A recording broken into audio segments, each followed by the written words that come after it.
When buying an abandoned warehouse, the millionaire was shocked to see two exhausted little girls sewing. Before we dive into this powerful story of unexpected connections and second chances, drop a comment below and tell us where you're watching from. This tale will touch your heart in ways you never imagined. Enjoy the story. The November wind cut through downtown Chicago like a blade, but Nathan Parker barely felt it. At 38, he moved through the world with the calculated precision of a man who had turned ruthlessness into an art form.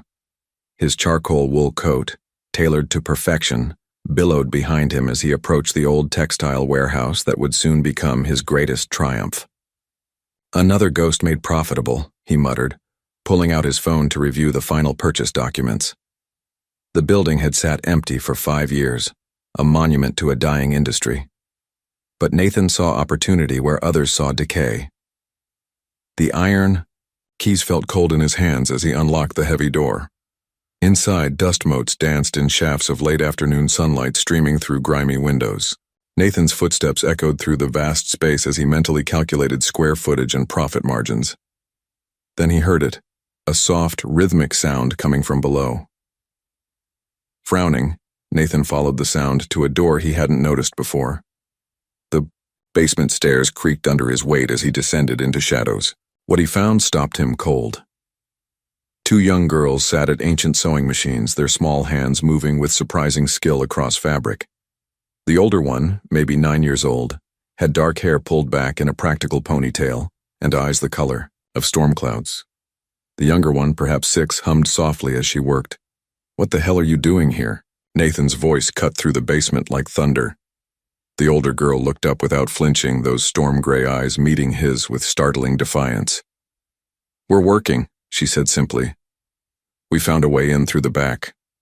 We've been coming, here for months." "Months?" Nathan stepped closer, his business mind calculating the liability, the security breach, the complications. "Where are your parents?" "Our mom is sick," the girl replied, her chin lifting slightly. "I'm Lily, and this is Sophia. We need to finish these school uniforms by Friday, or we won't get paid." Nathan stared at the pile of perfectly sewn garments beside the machine. The quality was professional, impossible for a child to achieve. Yet here was the evidence before his eyes. "My mom taught me," Lily continued, as if reading his thoughts. "She used to work here before they closed. Everything."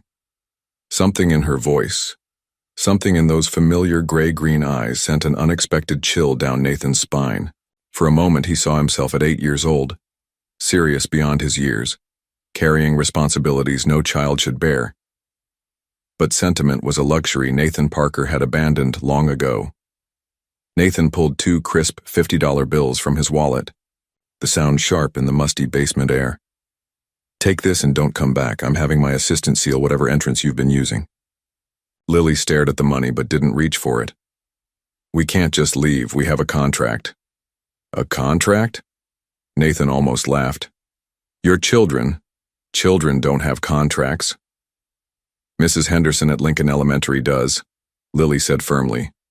20 uniforms by Friday or the school's winter program gets canceled. She's paying us $300. Sophia looked up from her machine, her small face creased with worry. "Lily, is the mean man going to make us stop?" "I'm not mean," Nathan snapped, then caught himself. He forced his voice to soften slightly. Look, this isn't safe. You shouldn't be here." 3 days later, Nathan's phone rang during a board meeting. "Mr. Parker?" His security guard's voice was apologetic. "Those kids are back, the little ones with the sewing machines." Nathan's jaw tightened. "I thought Tyler sealed that entrance." "He did, sir. They found another way in." 20 minutes later, Nathan stormed into the basement, ready to call the police if necessary. But what he found made him stop short.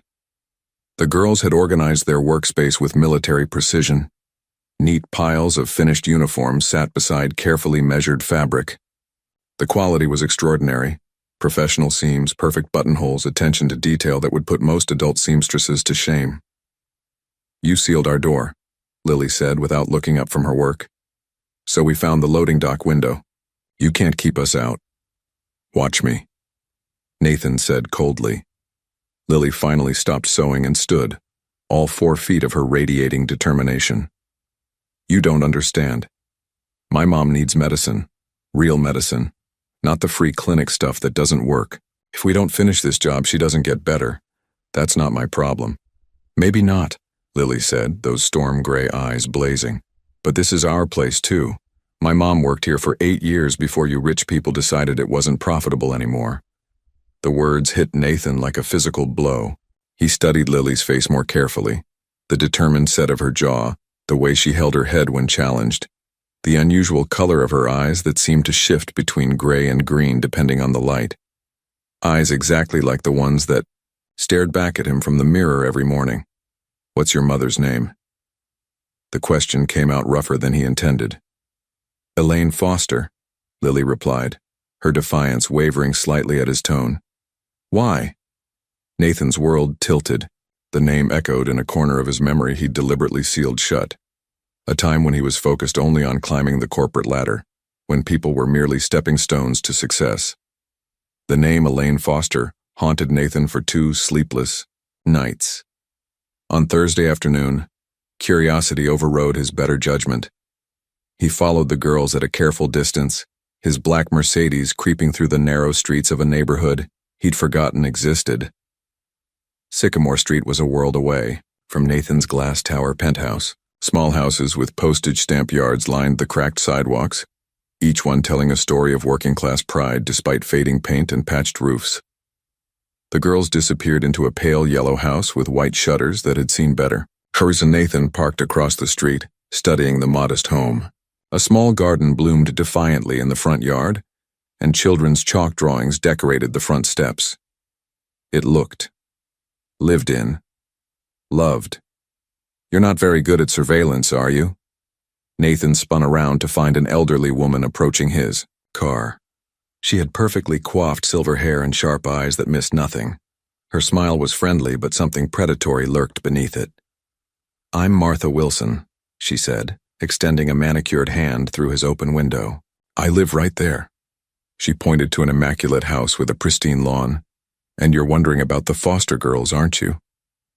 I'm not sure what you mean. Martha's laugh was like wind chimes in a storm. Oh, honey, I've seen you watching. Can't say I blame you, those poor children running wild while their mother. She lowered her voice conspiratorially. Well, let's just say Elaine hasn't been the same since her husband passed. Depression, you know. Some days she doesn't even get out of bed. Nathan watched as Lily emerged from the house, carefully locking the door behind her. She walked with purpose toward the small grocery store on the corner, counting bills in her small hand. That little one thinks she's so mature, Martha continued. But children need structure, stability, a proper home environment. I've been thinking of calling social services for their own good, of course. Of course, Nathan echoed, his voice flat. The property has such potential too, Martha mused, her eyes following his gaze to the yellow house. Perfect location for expansion. I've been thinking of turning my place into a bed and breakfast, but I'd need more space. Nathan's attention snapped back to her. You want their house? Martha's smile faltered for just a moment. I want what's best for everyone involved. Those children deserve better than... She was interrupted by Lily returning from the store, a small bag clutched in her arms. The girl spotted Nathan's car immediately, her steps slowing as recognition dawned. Instead of fear, her expression showed a mixture of defiance and something that looked almost like resignation. Their eyes met across the street, storm gray to storm gray, and Nathan felt something crack inside his chest. In that moment, watching a 9-year-old girl carry groceries with the weight of the world on her shoulders, he saw himself at that age. Responsible. Alone. Determined to survive no matter the cost. The difference was, he'd had to learn to be cold to protect himself. Lily had somehow managed to stay warm. That night, Nathan stood in his sterile apartment, staring at the city lights through floor-to-ceiling windows. Lily's defiant gray eyes had unlocked a door he'd sealed shut 29 years ago. 8-year-old Nathan stirred instant mac and cheese on the stove, standing on a milk crate to reach the burner. His mother, Diana, wouldn't be home from her second job until midnight. Again. "You're such a good boy," she'd whisper when she found him asleep at the kitchen table, homework finished, dishes clean. "My little man." Nathan poured himself 3 fingers of scotch, but the amber liquid couldn't burn away the memories flooding back. Diana Parker had been beautiful once, before exhaustion carved lines around her eyes and bent her shoulders with the weight of survival. She'd worked at Henderson Textiles as a secretary, taking extra shifts whenever possible. Sometimes she'd bring Nathan to the office on weekends, where he'd sit quietly in the break room while she caught up on filing. He remembered the industrial sewing machines humming in the background, the smell of fabric and oil, workers calling out to each other in Spanish and English.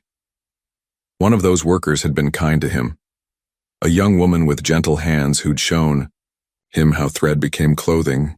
What was her name? Ellen? Ellie? Nathan's hand trembled slightly as he raised the glass to his lips.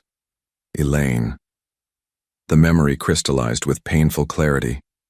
Diana collapsing at work on a sweltering July day. The hospital. The social worker with tired eyes explaining that Nathan would need temporary placement while his mother recovered.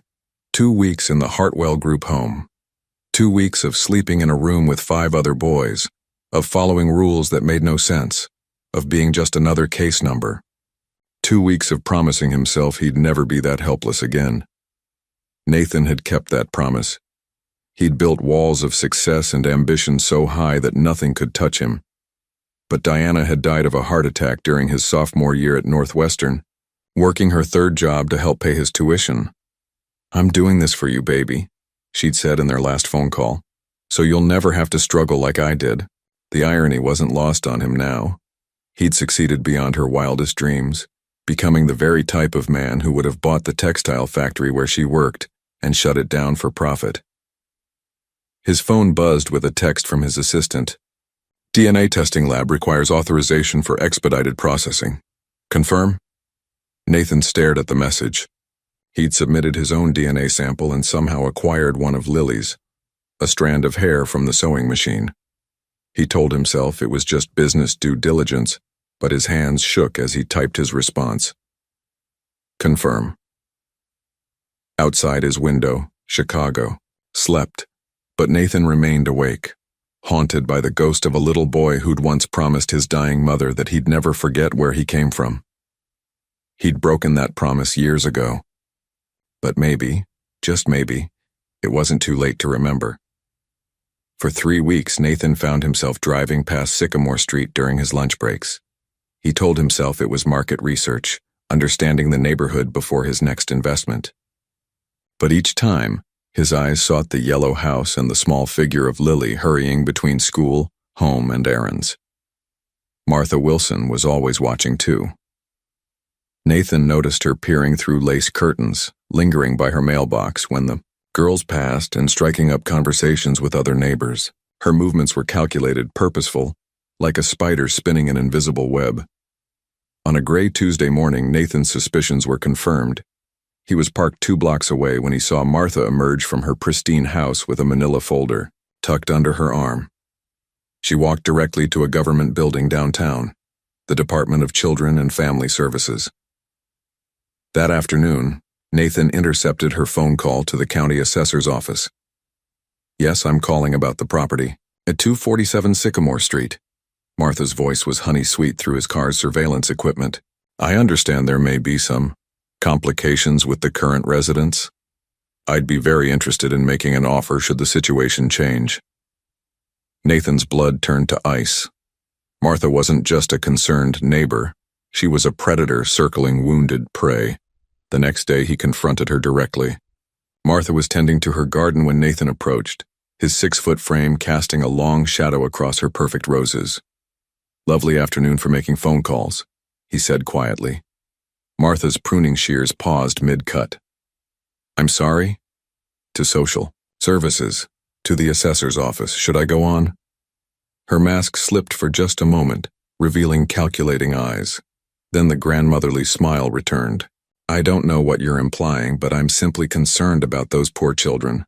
That house is falling apart. And their mother." She shook her head sadly. Sometimes intervention is necessary.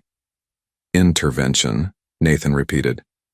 Is that what you call trying to steal their home? Martha straightened, dropping the pretense entirely. That property is prime real estate being wasted on a woman who can't even care for herself, let alone 2 children. I'm offering those girls a chance at a proper life. In foster care, in structured environments where they belong. Martha's voice hardened. And that land? It's worth 3 times what they paid for it. I could turn this entire block into something meaningful, a boutique inn that brings real value to the community. Nathan stepped closer, his voice dropping to a dangerous whisper. Over my dead body. Martha's laugh was brittle. And who are you exactly? Some stranger who's been lurking around here for weeks? I've seen you watching them. Perhaps social services should know about your interest in those children. The threat hung in the air like poison. Nathan realized Martha had turned his own surveillance against him, making him look like the predator she truly was. As he walked away, Nathan heard Martha calling after him. Those children need real family, not whatever sick fantasy you're playing out. But Nathan was no longer listening. He was already planning Martha Wilson's destruction. At 5:30 a.m., while most of Chicago slept, Lily Foster was already awake. Nathan had positioned himself across the street in the pre-dawn darkness, compelled to understand the life behind the yellow house's walls. Through the kitchen window, he watched a routine that broke his heart and filled him with awe in equal measure. Lily moved through the small kitchen with practiced efficiency, her dark hair pulled back in yesterday's ponytail. She prepared oatmeal with precision, adding a careful spoonful of brown sugar and sliced banana to make it special for Sophia. She packed 2 lunch bags, checking and double-checking the contents. At 6:15, she climbed the narrow stairs. Nathan caught glimpses of her helping Sophia dress, brushing her little sister's hair into neat pigtails, whispering encouragement that carried through the thin walls. Remember, if anyone asks where Mommy is, you say she's resting. Lily's voice drifted across the morning air. It's not lying, Sophie. She is resting. Nathan's throat tightened. At 9 years old, Lily had learned the art of protective truth-telling that had taken him decades to master. The girls emerged at 7:00 sharp. Lily locked the front door with a key hung around her neck, then walked Sophia to Riverside Elementary 6 blocks away. Nathan followed at a distance, noting how Lily checked both ways at every intersection, how she positioned herself between Sophia and the street, how she waited until her sister was safely inside before allowing herself to run to her own school. At 11:30, Lily appeared at Lincoln Elementary's front doors, early dismissal she'd somehow negotiated. Nathan later learned from the school secretary that Lily had special permission from Principal Hendricks, who understood the family's situation. The afternoon routine was equally regimented.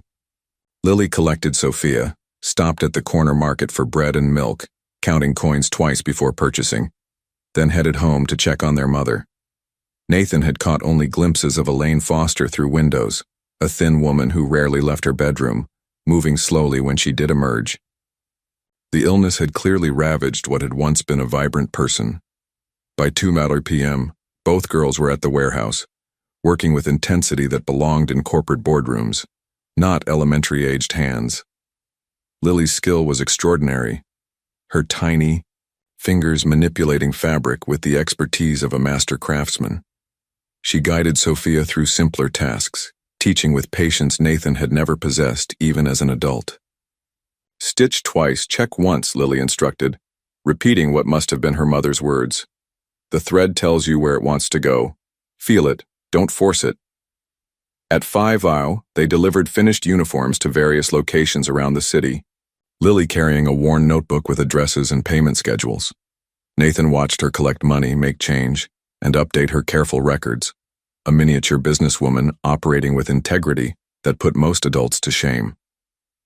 By evening, they were home again, Lily cooking dinner while Sophia colored at the kitchen table. Through the window, Nathan saw Lily carry a tray upstairs to her mother, staying for what looked like a difficult conversation before returning to clean up. At 8 p.m., after Sophia was tucked into bed, Lily finally sat down with her own homework, her small face serious in the lamplight. Nathan sat in his car until her bedroom light went out at 9:30, stunned by what he'd witnessed. This wasn't childhood, it was survival dressed up as responsibility, and Lily was carrying it all alone. The storm hit Chicago like divine wrath. Nathan was reviewing quarterly reports in his penthouse when the first lightning split the sky, but his thoughts kept drifting to the yellow house on Sycamore Street. At 9:47 p.m., his phone rang. "Mr. Parker?" The voice belonged to Davis, the security guard he'd quietly hired to monitor the Foster house. "You need to get down here. Ambulance just left with the mother. The kids are alone, and it's getting bad." Nathan was in his car before Davis finished speaking. The drive through the storm was treacherous.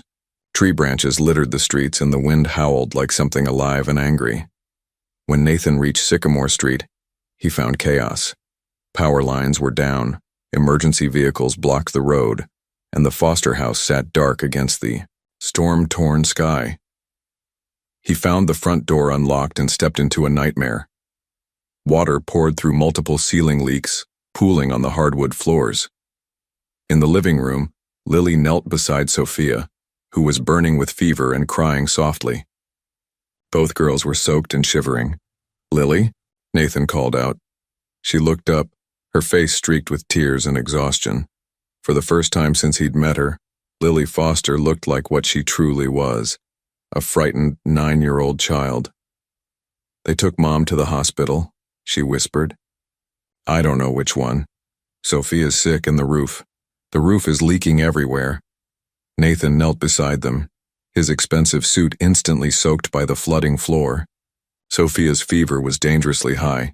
He could feel the heat radiating from her small body. "We need to get her to a doctor," he said firmly. "I don't have insurance cards," Lily began, that heartbreaking adult responsibility creeping back into her voice. "And I can't leave the house. The water will ruin everything, Mom." "Lily." Nathan's voice was gentle but commanding. "Look at me." Those storm-gray eyes, so impossibly like his own, met his gaze. "I'm going to take care of this. All of it. Do you trust me?" For a long moment, the only sounds were the storm's fury and Sophia's labored breathing. Then slowly, Lily nodded. Nathan scooped Sophia into his arms, feeling how fragile she was beneath her fever. "Grab whatever you both need for a few days," he told Lily. "We're leaving." At the emergency room, Nathan's name and insurance information opened doors that would have remained closed to a 9-year-old girl with no resources. While doctors treated Sophia's strep throat and dehydration, Nathan made calls to his lawyer, to contractors, to anyone who could help secure the Foster house against further damage. In the waiting room, Lily finally broke down. Years of holding everything together crumbled as she sobbed into Nathan's shirt, her small fists clutching the fabric like a lifeline. "I tried so hard," she whispered. "I tried to take care of everything, but I'm not big enough, I'm not strong enough." Nathan's arms tightened around her, and for the first time in decades, he felt tears on his own cheeks. "You're the strongest person I know," he said fiercely, "but you shouldn't have to be." A social worker appeared, Rebecca Harris, tired but kind. She asked careful questions about the family situation, about Nathan's relationship to the girls, about temporary care arrangements. Nathan answered honestly, knowing his life was about to change forever. By dawn, the storm had passed. Sophia was stable, medicated and sleeping peacefully. And Nathan Parker, who had spent his adult life avoiding emotional attachments, had somehow become responsible for 2 little girls who needed him more than his next corporate conquest ever would. Nathan's penthouse had never been designed for children. The gleaming surfaces, sharp corners, and minimalist aesthetic that had once symbolized his success now felt cold and unwelcoming as Lily and Sophia stood uncertainly in his living room. "Where do we sleep?" Sophia asked, her voice small in the vast space. Nathan realized he'd never considered such basic questions. His guest rooms were designed for business associates, not children who needed comfort and security. "We'll figure it out," he said, then immediately called his assistant. Within hours, his spare room was transformed with twin beds, colorful bedding, and toys that arrived in expensive bags from Michigan Avenue boutiques. But material comfort couldn't bridge the emotional distance. Mrs. Patterson, the professional nanny Nathan hired, lasted exactly 3 days. "The older one won't let me help with anything," she complained to Nathan. "She insists on cooking, cleaning, managing the younger child's medications. It's highly irregular." What Mrs. Patterson couldn't understand was that relinquishing control meant death to Lily Foster. For 4 years, she'd been the adult in her family. Nathan's luxury felt like a beautiful prison to someone who'd learned that survival meant staying vigilant.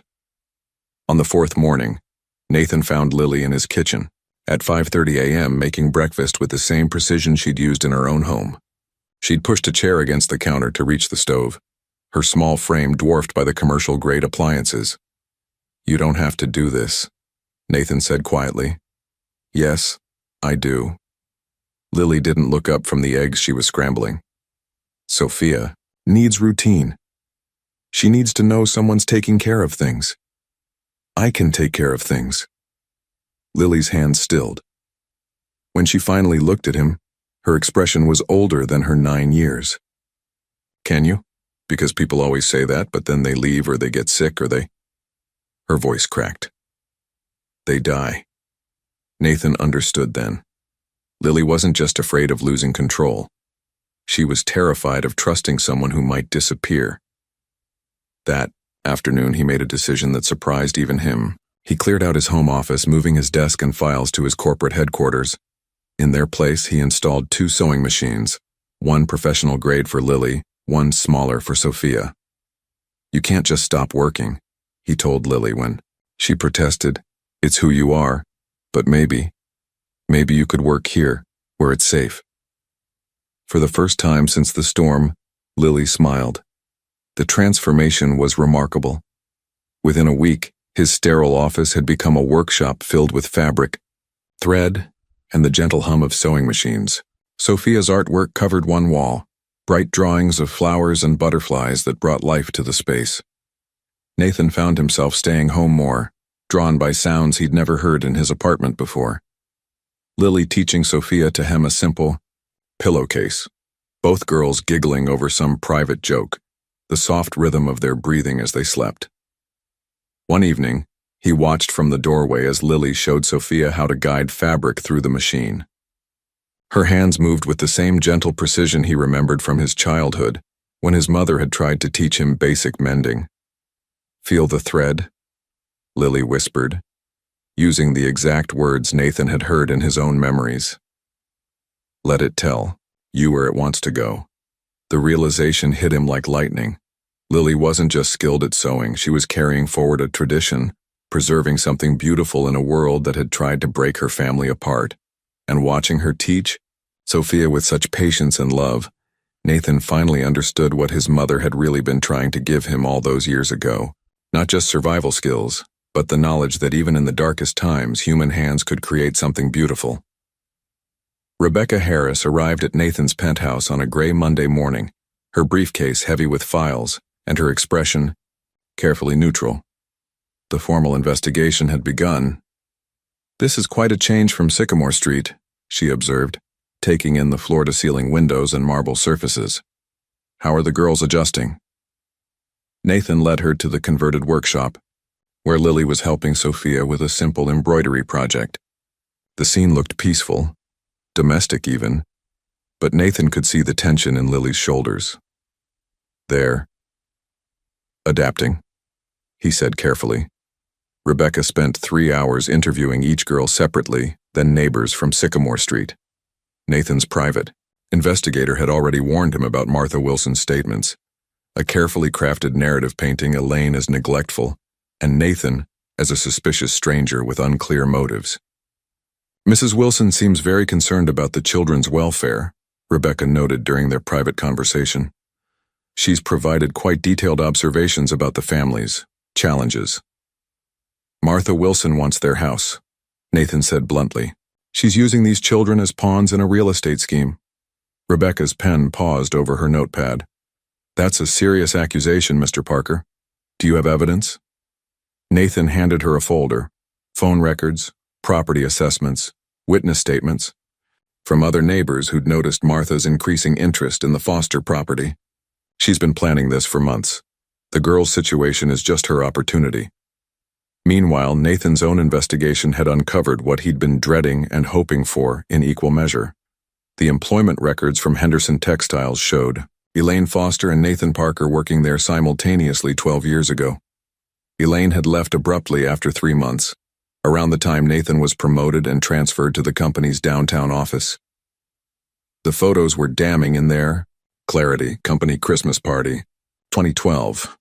Nathan in his expensive suit, young and ambitious, standing beside a radiant young woman with dark hair and gentle eyes. Elaine Foster, looking at him with an expression that spoke of possibilities and hope. He barely remembered her. She'd been part of the scenery in his relentless climb toward success. Another face in a company full of people he'd never bothered to truly see. But she had seen him. And 9 months later, Lily had been born. The DNA results arrived on Friday, delivered by courier in a sealed envelope that felt like it weighed 1,000 pounds. Nathan stared at the paper for a long time, the scientific language confirming what his heart had already accepted. 99.7% probability of paternity. Lily Foster was his daughter. That evening, as the girls worked quietly on their sewing projects, Lily looked up suddenly. "You've been different this week," she said with that unsettling perception that made her seem older than her years. "Watching us more. Like you're waiting for something." Nathan set down his laptop, realizing the moment of truth had arrived sooner than he'd planned. "Lily, I need to tell you something important. About your mother and me." Sophia looked up from her fabric, sensing the gravity in his tone. Lily's hands stilled on her sewing machine, those storm-gray eyes, his eyes, studying his face with frightening intensity. "We knew each other before," Nathan continued carefully. 12 years ago, when she worked at the textile company where I was starting my career. I didn't remember at first, but now you do," Lily finished quietly. "Yes." The silence stretched between them, heavy with implications. Finally, Sophia's small voice broke the tension. "Does that mean you're going to take care of us forever?" Nathan looked at both girls, one his biological daughter, one the child he was learning to love as his own, and made the only promise that mattered. "Yes," he said simply. "Forever." The private investigator's complete report arrived on Tuesday morning. 3 manila envelopes that would reshape Nathan's understanding of everything. He spread the contents across his dining table like pieces of a puzzle he'd been afraid to solve. The employment records painted a clearer picture than his fractured memories. Elaine Foster, then Elaine Martinez, had worked in Henderson Textiles' design department for 8 months. Nathan had been a junior executive in finance, ambitious and focused solely on his next promotion. But the photographs told a different story. Company picnic, July 2012. Nathan and Elaine laughing together at a volleyball game. Office holiday party, December 2012. Nathan's arm around her waist as they posed with other employees. In every image, Elaine looked at him with unmistakable affection, while Nathan's expression suggested a man completely unaware of the impact he was having. The final photo stopped him cold. Nathan and Elaine leaving the office Christmas party. Together, her hand in his, both of them looking young and hopeful and completely unprepared for what was coming. 3 weeks later, Elaine had submitted her resignation. No forwarding address. No explanation beyond personal reasons. Nathan's hands shook as he reached for his phone. The hospital where Elaine was being treated had been avoiding his calls, citing privacy concerns. But money and influence opened doors that compassion couldn't. He found her in the ICU, connected to machines that beeped with mechanical precision. 12 years had ravaged what had once been a vibrant woman, but her eyes, Lily's eyes, still held traces of the person he remembered. "Nathan?" Her voice was barely a whisper. "I'm here," he said, pulling a chair close to her bed. "Elaine, I'm so sorry. I didn't know. About Lily. About any of this." A tear slipped down her cheek. "I tried to tell you. When I found out I was pregnant, I called your office. They said you'd been transferred, wouldn't give me your new number. I even went to your apartment building, but the doorman said you'd moved. Nathan closed his eyes, remembering that time, his rapid promotion, the company relocating him to their prestigious downtown office, his immediate move to a luxury high-rise that matched his new status. He'd been so focused on his success that he'd never looked back. I met James 6 months later, Elaine continued, her breathing labored. He was kind, patient. When I told him about the baby, he said it didn't matter. He loved Lily from the moment she was born, raised her as his own. Why didn't you try to find me again? Elaine's smile was sad but peaceful. Because you'd moved on to bigger things. And James was present. He was there for midnight feedings and first steps, and all the little moments that make a father. Biology isn't everything, Nathan. The words hit him like a physical blow. But I had a right to know. Did you? Elaine's gaze was steady. Would you have wanted to know? Be honest. If I'd found you back then with your career just taking off, would you have wanted a baby with a secretary you barely remembered? Nathan opened his mouth to protest, then closed it. The truth was devastating in its clarity. 12 years ago, he would have seen Lily as an obstacle, a complication to be managed with legal agreements and financial support but minimal emotional involvement. James died when Sophia was 1, Elaine whispered. Heart attack at the construction site. After that, it was just us 3 girls against the world. And we were okay. Until I got sick. The girls think Sophia's father died when she was 1. They don't know James wasn't Lily's biological father. Lily knows. She's always known. James told her when she was 7, explained that families are made of love, not just blood.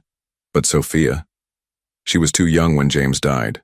To her, he was just daddy.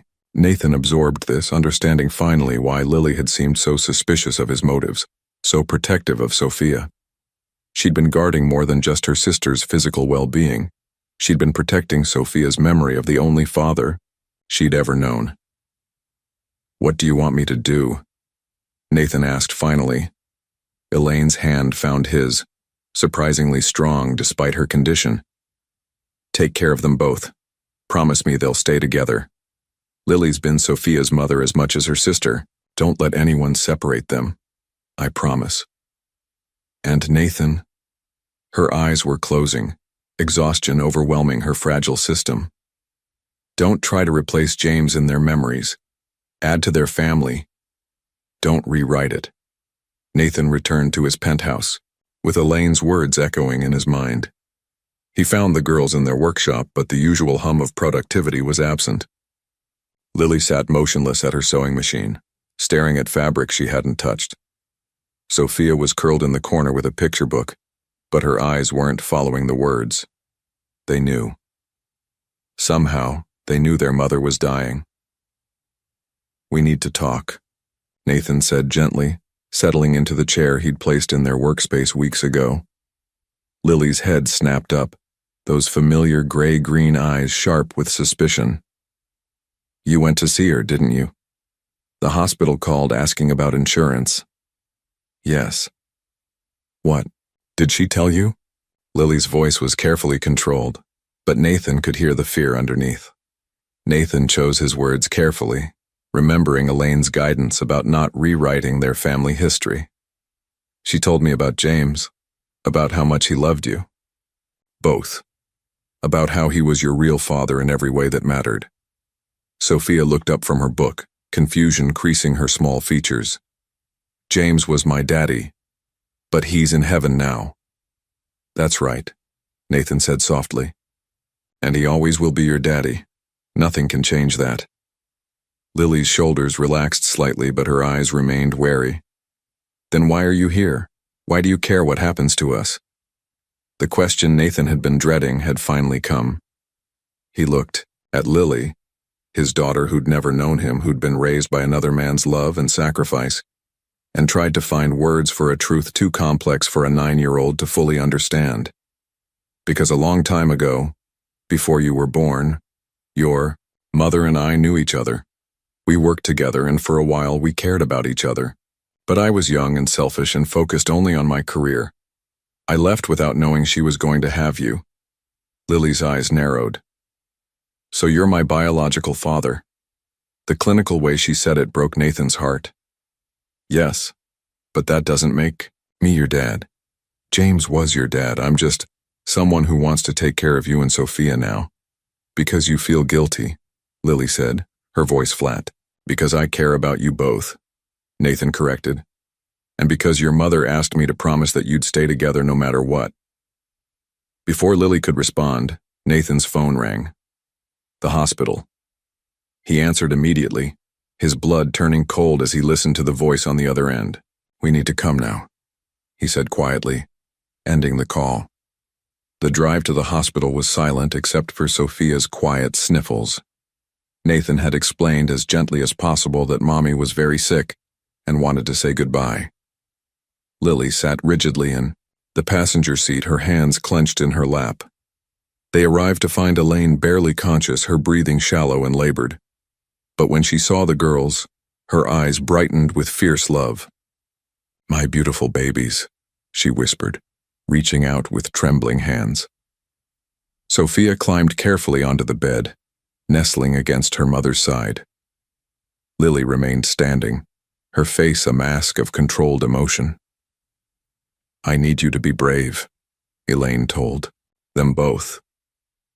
You're going to live with Nathan now, and you're going to take care of each other just like you always have. I don't want you to go, Sophia sobbed. I'll always be with you, sweetheart.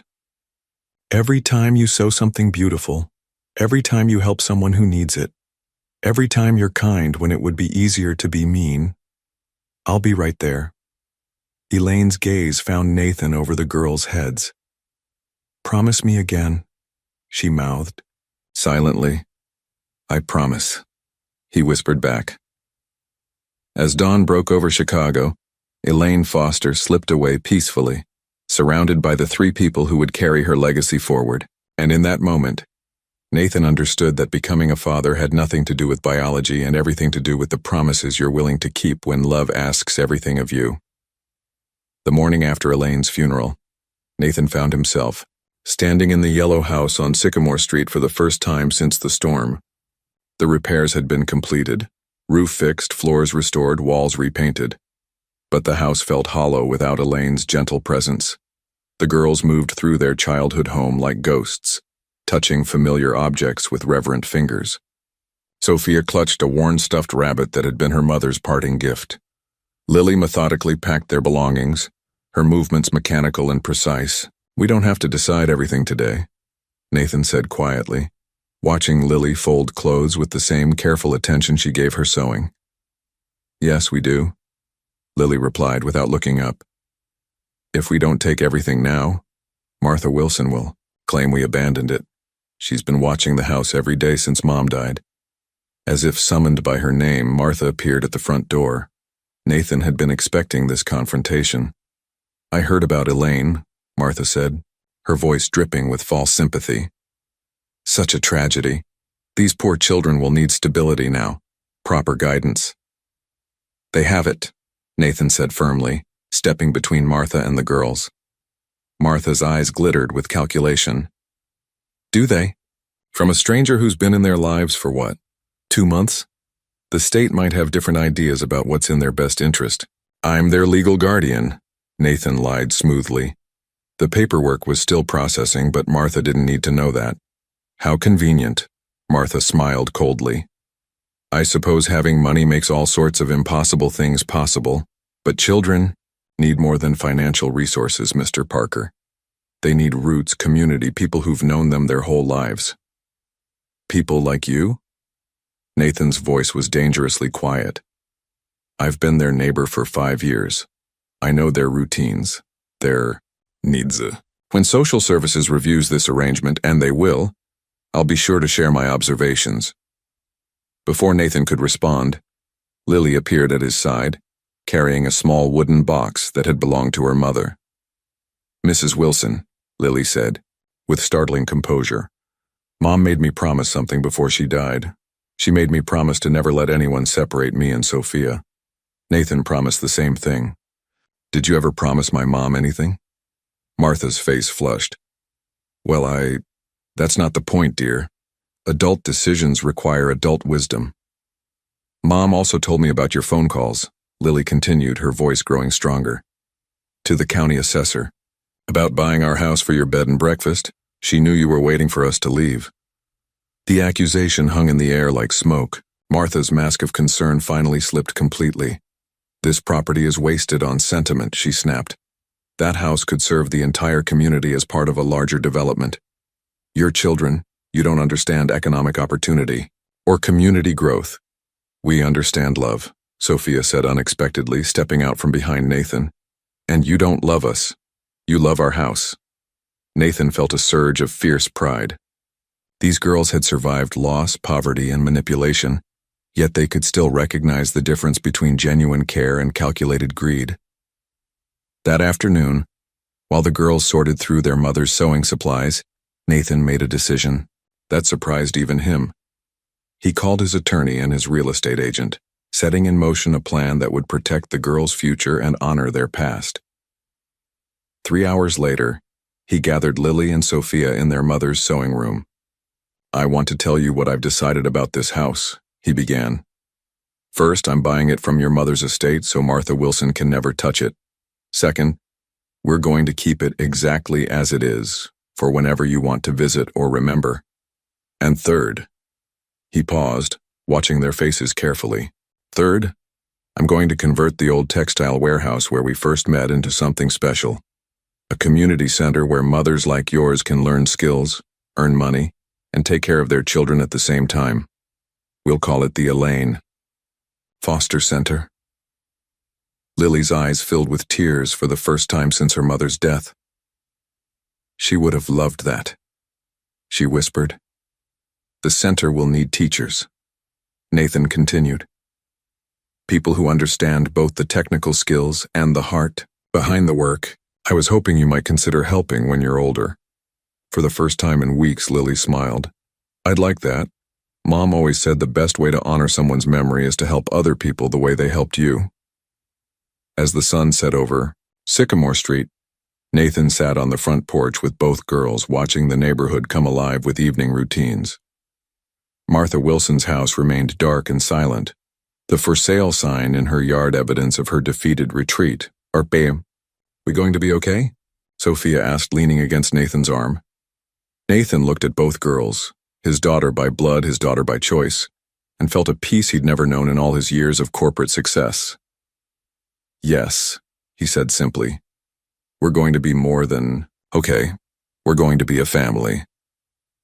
3 months after Elaine's passing, Nathan stood in the yellow house on Sycamore Street, watching contractors put the finishing touches on what would become their weekend retreat. The house had been lovingly restored, each room a careful balance between necessary updates and precious memories. Elaine's sewing room remained exactly as she'd left it, her favorite thimble still beside the machine, her pattern books organized by project complexity. But adjacent to it, Nathan had built a modern workshop where Lily could continue developing her extraordinary skills with professional-grade equipment.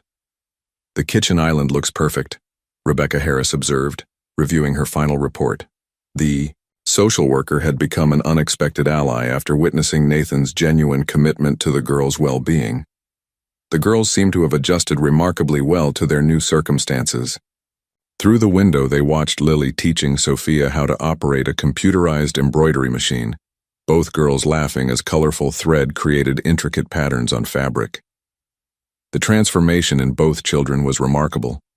Sophia had regained the carefree joy of childhood, while Lily had learned to accept help without losing her sense of responsibility. Nathan's been incredible, Rebecca continued, making notes in her file. The legal adoption process for Sophia is proceeding smoothly, and establishing his paternal rights for Lily was straightforward once we had the DNA confirmation. But more importantly, he's created stability without trying to erase their history. Nathan had indeed surprised everyone, including himself. His penthouse had been child-proofed and warmed with family photos, but this house remained their true home, the place where they could remember their mother and feel connected to their roots. The transformation of the old textile warehouse had begun as well. Nathan had delegated most of his day-to-day business operations, focusing instead on the community center that would bear Elaine's name.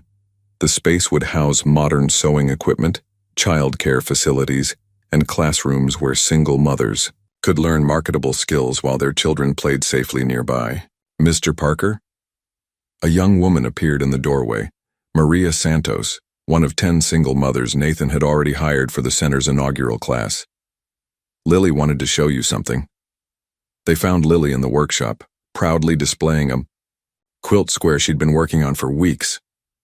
The intricate design depicted a tree with deep roots and spreading branches, each leaf embroidered with symbols representing their blended family.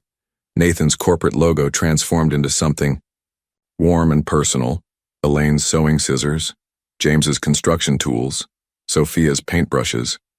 "It's for the center," Lily explained. "Mom always said quilts tell stories. This one tells ours." Nathan knelt beside his daughter, a word that felt more natural each day, and studied her handiwork. The technical skill was impressive, but the emotional maturity it represented took his breath away. "Your mother would be so proud," he said softly. "I know," Lily smiled. "I talk to her sometimes when I'm sewing. She tells me what to do when the thread gets tangled." That afternoon, Nathan received an unexpected visitor. Martha Wilson stood on the front porch, her usual perfect appearance slightly disheveled. The sold sign on her former house across the street was reminder enough of her defeated schemes. "I wanted to apologize," Martha said stiffly. "My actions were inappropriate. I was thinking of property values, not people." Nathan studied her face, seeing genuine remorse mixed with wounded pride. "The girls might be willing to forgive you eventually," he said carefully. "But trust isn't something you can rebuild with apologies alone." "I know." Martha's voice was smaller now, less commanding. "I'm moving to Florida next week. Maybe distance will give me perspective I should have had all along." As her taxi disappeared down Sycamore Street, Nathan felt a chapter closing. The external threats to their family were ending, but the real work of building something lasting was just beginning.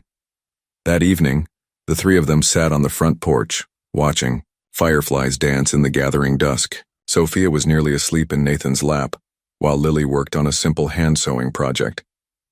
"Do you think we'll be happy here?" Lily asked quietly.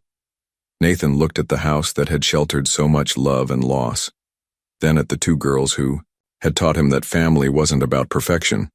It was about showing up, keeping promises, and choosing love even when it was difficult. "I think," he said, "we already are." 6 months after becoming a family, Nathan adjusted his tie nervously as they approached the courthouse steps. The final adoption hearing for Sophia and the legal recognition of his paternity for Lily would make official what had already become true in their hearts. The courtroom was fuller than Nathan had expected. Mrs. Henderson from Lincoln Elementary sat in the front row, alongside several neighbors from Sycamore Street who had genuinely cared about the foster family. Maria Santos and 3 other mothers from the Elaine Foster Center had taken time off work to attend, their children playing quietly in the hallway under volunteer supervision. Rebecca Harris presented her final assessment with glowing recommendations. "Mr. Parker has demonstrated exceptional commitment to preserving the girls' cultural identity and family history, while providing the stability and resources they need to thrive." Judge Patricia Coleman, a woman in her 60s with kind eyes and steel gray hair, listened carefully to each testimony. When Lily was called to speak, Nathan held his breath. "Your Honor," Lily began, her voice clear and confident, "Nathan isn't trying to replace the family we had. He's helping us become the family we can be." Sophia, when asked if she understood what adoption meant, smiled broadly. "It means Nathan promises to love me forever, even when I'm grumpy or forget to clean my room." The judge's stern expression softened. "And do you believe he'll keep that promise?" "He already has," Sophia said simply. "He kept his promise to Mommy." As Judge Coleman prepared to render her decision, Nathan surprised everyone by standing. "You're Honor, if I may, I'd like to present something to the court. He handed the bailiff a folder containing architectural plans and financial projections. This is the Elaine Foster Community Center, which will officially open next month. It will provide vocational training, childcare, and support services for single mothers in underserved communities. The judge examined the documents with interest. This is quite ambitious, Mr. Parker. These girls taught me that success isn't measured by what you accumulate, but by what you give back. The center will employ 15 single mothers full-time and provide training for 50 more annually. It's not charity, it's opportunity.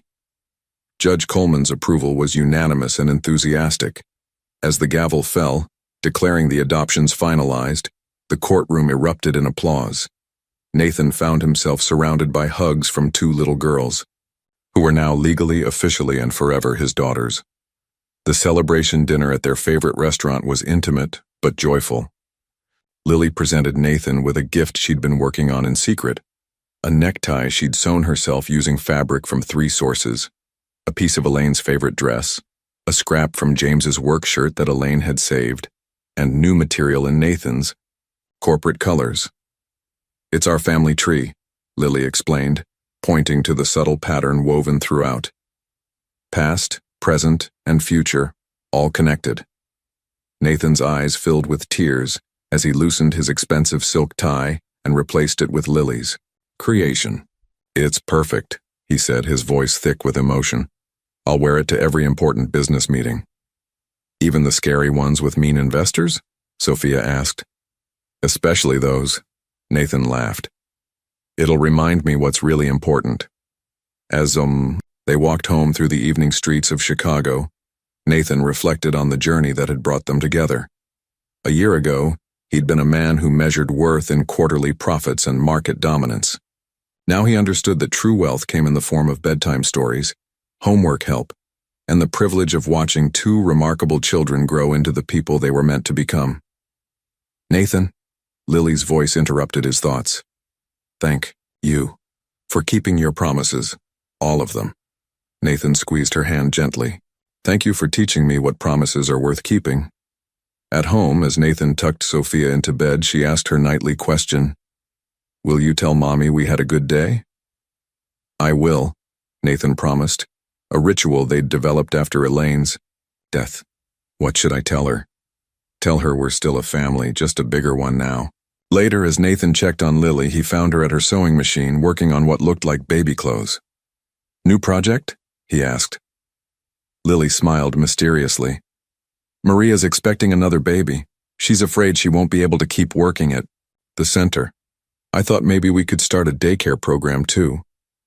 Nathan kissed the top of his daughter's head, marveling at her generous heart. I think that's an excellent idea. We'll talk about it tomorrow. As he turned off the lights, Nathan realized that the scared, lonely businessman who'd discovered 2 girls in a basement workshop was gone forever. In his place stood a father, a guardian, and a man who'd finally learned that the most important acquisitions in life couldn't be bought. They could only be earned through love. 1 year after the adoption became official, Nathan stood on the front porch of the yellow house on Sycamore Street, watching the neighborhood come alive with morning, routines that had become beautifully familiar. The sound of children's laughter echoed from the backyard, where Sophia was teaching art classes to younger kids from the community center. The Elaine Foster Center had exceeded every expectation.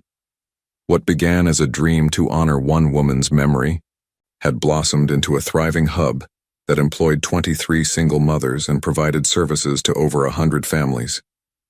The waiting list for training programs stretched 6 months, and 3 other cities had requested consultations to establish similar centers.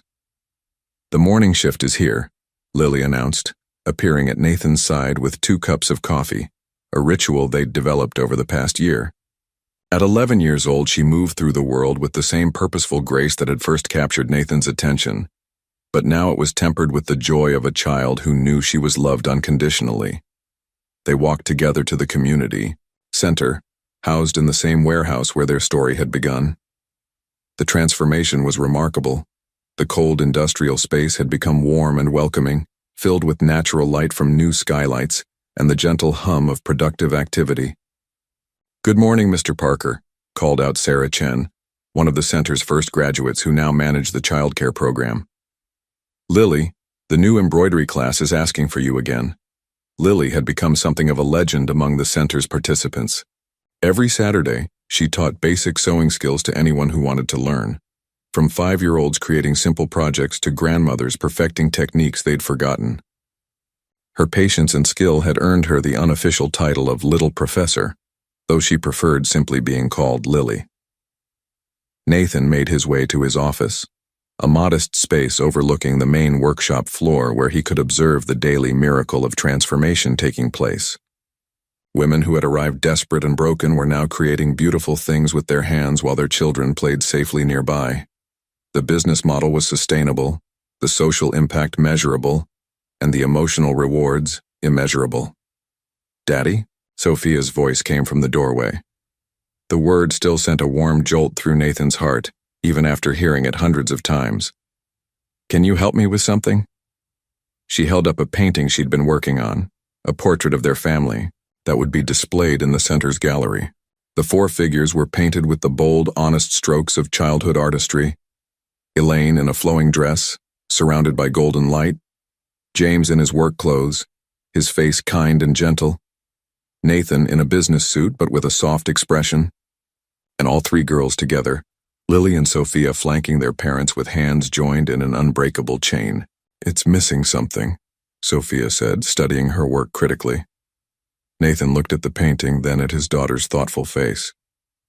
"What do you think it needs?" "Words," Sophia decided. "Something that explains what we are." Before Nathan could suggest anything, Lily appeared beside them, having finished her morning teaching session. She studied the painting for a long moment, then picked up a thin brush and began carefully lettering at the bottom of the canvas.